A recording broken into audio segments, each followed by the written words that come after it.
श्री राधे राधे। प्रिय भगवतजन, आज हमारे सत्संग का विषय है हमारी समस्याएं। हमारे जीवन में समस्याएं क्यों हैं? समस्याएं कैसे पैदा होती हैं? क्या समस्याओं का निदान संभव है? आइए जानते हैं। जब तक मनुष्य है उसके पास चिंतन और विचार हैं, तब तक समस्याएं रहेंगी ही।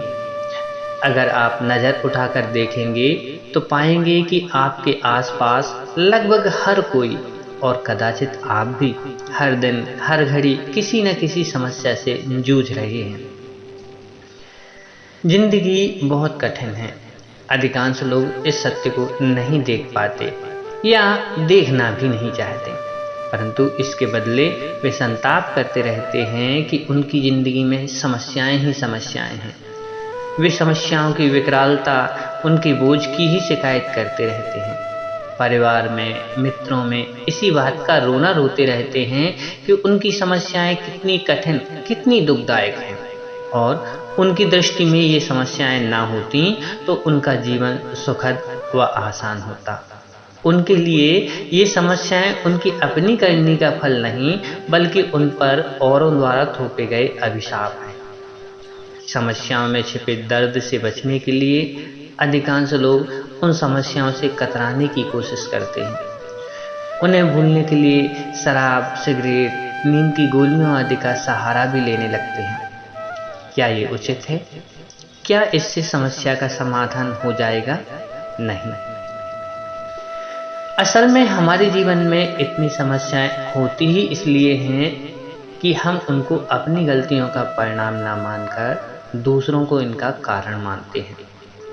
हमारा जीवन दुखी एवं कठिन इसलिए है क्योंकि हम समस्याओं का सामना करने और उन्हें सुलझाने को एक पीड़ादायक व कष्टकारक प्रक्रिया मानते हैं, जबकि ऐसा होता नहीं।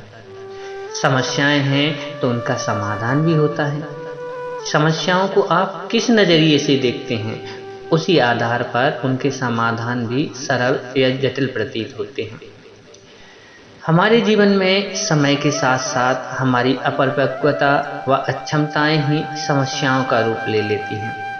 हम कहीं न कहीं शारीरिक, मानसिक अथवा भावनात्मक स्तर पर अधूरे होते हैं, और हम अधूरे होते इसलिए हैं क्योंकि इन पहलुओं पर हम भरपूर ध्यान ही नहीं देते। हमारा सारा ध्यान बाहरी चीज़ों से अपने जीवन को पूर्ण करने में लगा रहता है। परिणाम स्वरूप परिस्थितियों को ठीक ढंग से संभालने में हम सक्षम नहीं हो पाते, और हमारी यही अक्षमता एक दिन किसी न किसी विकराल समस्या का रूप ले लेती है। हमारे अंदर का क्रोध, लोभ, भय, मोह, वासनाएं, घृणा, ईर्ष्या, शोक आदि मन के ये आवेग ही इन समस्याओं के स्रोत हैं। जब तक ये जीवित हैं, तब तक ये समस्याएं सुलझने वाली नहीं। तो अगर आप वास्तव में स्वयं को समस्याओं से मुक्त रखना चाहते हैं, तो समस्या की वजह पहले स्वयं में तलाश कीजिए। समस्याओं की जड़ लोभ, क्रोध आदि इन विकारों से स्वयं को दूर रखिए। जिस कमी या वजह से समस्या पैदा हुई, उस कमी को, उस वजह को दूर कीजिए। आपकी समस्याएं स्वतः ही खत्म होने लगेंगी।